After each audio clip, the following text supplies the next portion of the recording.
ఆంధ్ర రాజధాని అమరావతి అన్ని విధాలుగా త్వరగా అభివృద్ధి చెందాలని మనస్ఫూర్తిగా కోరుకుంటూ, త్వరలో అమరావతికి రానున్న గ్రీన్ ఫీల్డ్ ఇంటర్నేషనల్ ఎయిర్పోర్ట్ ప్రాథమిక పనులు ప్రారంభించిన ఏపీ ప్రభుత్వం టెక్నో ఎకనామిక్ ఫీజిబిలిటీ రిపోర్ట్ తయారు చేయాలని AP airports development corporation limited నిర్ణయం.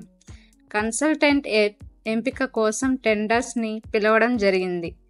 మార్చి 7 నుండి అందుబాటులోకి వచ్చిన రిక్వెస్ట్ ప్రపోజల్ ఆర్ఎఫ్పి డాక్యుమెంట్లు. ఎయిర్పోర్ట్ నిర్మించడానికి ఎంత ఖర్చు అవుతుంది, అలాగే ఎంత భూమి కావాలో ఏపీ ప్రభుత్వం చర్చలు నిర్వహిస్తుంది. త్వరలో పనులు కూడా స్టార్ట్ చేస్తారు. మీరు అమరావతిలో పెట్టే ప్రతి రూపాయి డబుల్ ట్రిపుల్ అవుతుంది. ఇంకా ఆలస్యం చేయకండి. మన ఛానల్లో అమరావతిలో తక్కువ ధరకే ఉన్న ల్యాండ్స్ గురించి వీడియోస్ అప్లోడ్ చేయడం జరిగింది.